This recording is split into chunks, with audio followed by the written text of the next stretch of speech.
Bienvenidos a Mente Abierta. En este podcast exploraremos la conexión mente, cuerpo, ser, un enfoque en neurotransmisores y descubriremos el mundo que controla tus emociones, pensamientos, así como el porqué de las acciones.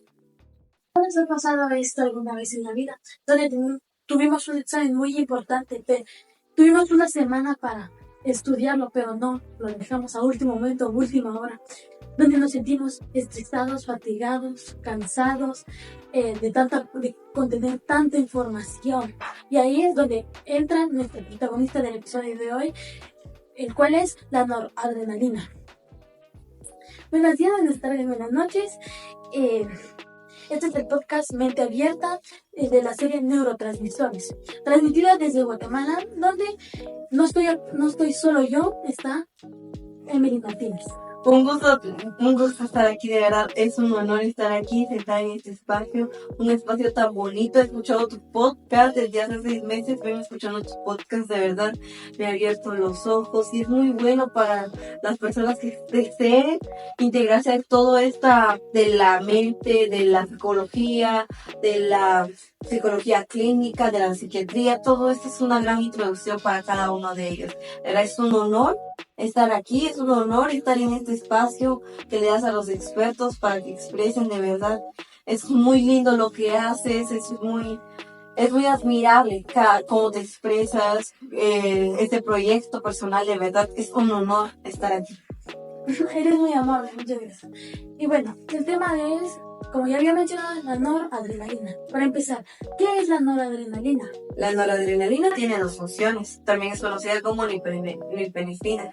También tiene 2 funciones, que es tanto ser un neurotransmisor como ser una hormona. El neurotransmisor es como una hormona, pero es una hormona secretada en el cerebro, mientras las hormonas así son hormonas que viajan alrededor del cuerpo mediante el torrente sanguíneo.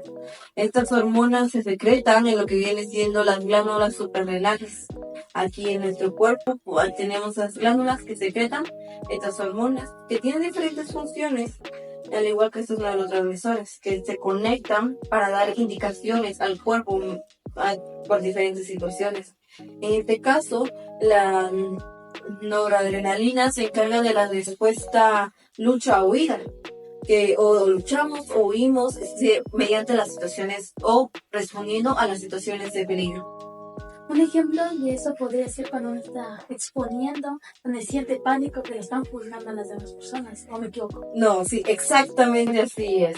Cuando ves a un montón de personas, nuestro cerebro evolucionó de tal manera que pueda percibir ciertos patrones. Cuando ves a todas las personas riéndote, juzgándote, por decirlo de alguna manera, tal vez no te estén juzgando, pero cuando estás en mirada sentís nervios, el corazón se empieza a acelerar, porque quiere correr, tus pupilas se empiezan a dilatar, porque tienen que tener un amplio campo de visión, porque presenta algún peligro, porque presenta algún riesgo. Y ahí es donde actúa la noradrenalina. Exactamente. Okay. Como segundo punto, ¿cuál es la función de la noradrenalina? Como ya te dije, su función principal es la lucha o huida, pero tiene otras funciones secundarias. Entre ellos está el sueño-vigilia, la atención, la ansiedad y el dolor. Esta es la que regula todo esto que te acabo de mencionar. En cuanto a la respuesta lucha o huida, es por ejemplo cuando estamos en una situación que requiere nuestro peligro, requiere nuestra atención, y nuestro cuerpo reacciona. ¿Por qué? Porque es como un interruptor que prende las alarmas.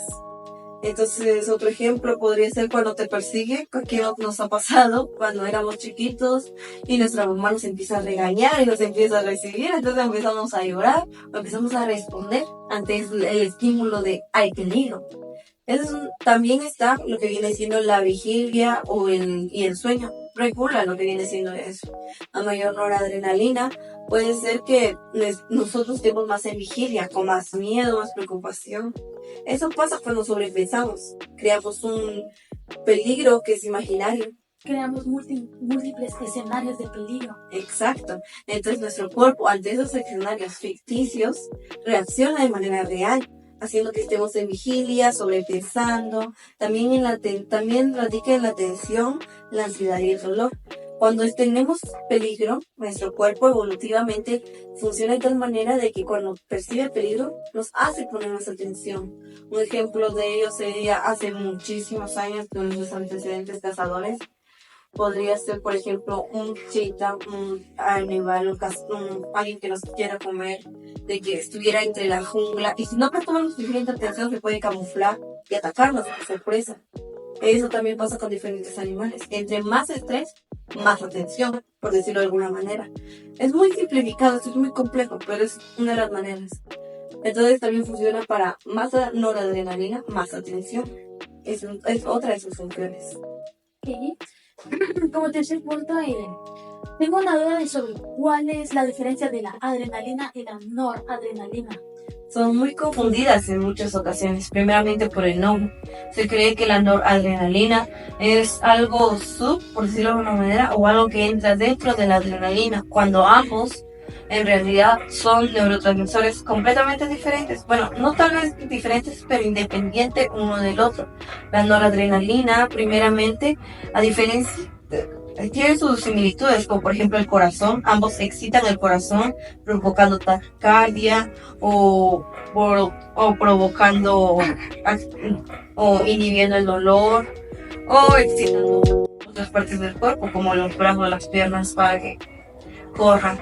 Pero su diferencia radica en dónde son segregados. La adrenalina normalmente se segrega en diferentes partes del cuerpo, diferentes a la de la noradrenalina. La noradrenalina es segregada en el hipocampo, la amígdala, el tálamo y el hipotálamo. Entonces, esa es su diferencia, es más una diferencia fisiológica. Porque en síntomas, por decirlo de alguna manera, o en maneras de manifestarse, se parecen bastante. Así como la adrenalina que venden en latas, así como en los mercados que siempre se ha visto. Bueno, como cuarto punto, se puede conseguir la noradrenalina afuera, o sea, como en latas, así como la adrenalina, o se puede conseguir adrenalina, o se puede conseguir así para inyectar. De hecho, el fármaco de la noradrenalina es muy utilizado, ampliamente utilizado, no solamente en el campo psiquiátrico, que es donde entra todo esto, sino también en otro tipo de campos de la medicina. Por ejemplo, alguien que tiene el corazón muy lento, se está desacelerando y empieza pum, y los doctores o lo conectan o les hace falta y el oxígeno no circula adecuadamente durante todo el cuerpo. Entonces lo que hacen algunos doctores es que inyectan noradrenalina, la dosis es 4 mililitros de noradrenalina y se inyecta mediante vía intravenosa. Entonces, y empieza a fallar y empieza el oxígeno a no llegar a todo el cuerpo. Entonces inyectan y el corazón empieza más rápido. No solamente en eso, sino también principalmente en el campo de la psiquiatría. Las personas con TDAH, trastorno de déficit de atención e hiperactividad, necesitan prestar atención en momentos críticos o en momentos diarios. Necesitan esa atención porque esta falta de atención puede atentar contra su vida. Es lo mismo que se te olvide las llaves dentro de tu casa cuando ya estás afuera, no es tan grave, a que se te olvide dejar la estufa apagada o la plancha apagada. En esos momentos son donde es recomendable que la persona, cuando ya está atentando contra su vida, se empiece a medicar. Normalmente el TDAH se trata con terapias, pero también con la medicación por medio de la noradrenalina para que presten más atención. Sí, esos son otros de los usos que se dan como fármaco. También se puede usar como un fármaco. Okay. ¿Y qué pasa cuando no podemos regular la noradrenalina? Muchas cosas. De hecho, hay estudios que han detectado que en el Alzheimer, la pérdida de la memoria, se ha detectado que hay muy poca noradrenalina, hay muy poca.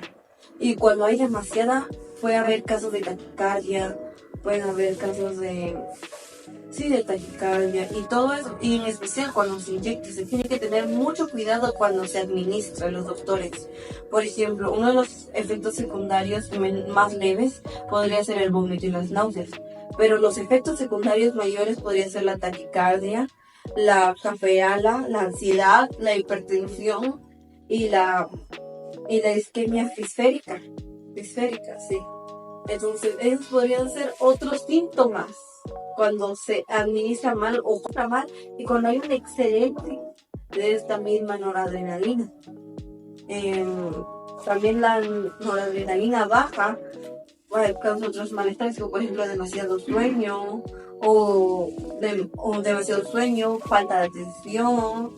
En cuanto a la ansiedad, pues la inhibe, por decirlo de alguna manera, y esto a cierto punto también puede ser mal en algunas situaciones, como la situación que se menciona al principio. Y en cuanto al dolor, puede inhibir o hacer más fuerte un dolor la adrenalina. Depende de la situación y depende de qué tan alta o baja sea. ¿Qué tan grave? Uh-huh. Okay. ¿Cómo nos afecta esto en la vida cotidiana, de a diario? Ya hemos mencionado unos ejemplos anteriores de chiquitos, cuando, por ejemplo, nuestra mamá nos regaña, percibimos en ella un peligro, aunque conscientemente sabemos que no hay un peligro, pero percibimos un peligro, corremos, lloramos. Ya que ¿quién no le tuvo miedo a su mamá cuando estaba enojada? Quien no le tuvo miedo a su mamá, entonces corremos, gritamos, lloramos, nuestro corazón se acelera. Es de las primeras maneras en las que nos sentimos de peligro. En otra manera ya podría ser las cuestiones ya mencionadas, cuando nos persigue un perro, por ejemplo. Cuando nos persigue un perro. ¿A quién no le ha perseguido un perro? No tuve infancia. Entonces, en esos casos, la noradrenalina actúa entonces para huir o luchar. También podría ser en el ámbito romántico, por decirlo de alguna manera. A la hora de declararse a alguien, siente que todo lo están viendo y que todo lo están juzgando. Sí, porque siente un peligro latente y la noradrenalina envía esa señal. Entonces, esas serían las funciones de la noradrenalina. Como conclusión, podríamos dar de que no es un mal. Ni un bien. Depende de cómo esté y depende de la situación. Y depende de la situación. Tenemos que estar estables y aprender más sobre ella, porque la única manera de crecer con nuestro conocimiento sobre ella es platicándola en espacios como este. De verdad, muchas gracias por estar aquí, por traerme aquí contigo. La agradecida debo ser yo, ya que tú has estado hablando sobre todo esto, nos diste ejemplos, cómo podemos regularlo. Y bueno, muchas gracias por haber estado aquí conmigo, por haber aceptado la invitación. Y eso ha sido todo por el episodio de hoy de neurotransmisores. Espero que les haya gustado. Gracias. Muchas gracias. No te quedes solamente con la información proporcionada en este podcast. Todas nuestras fuentes estarán en la descripción y así podrás tener un criterio. Muchas gracias por escucharnos y hasta otro capítulo de Mente Abierta.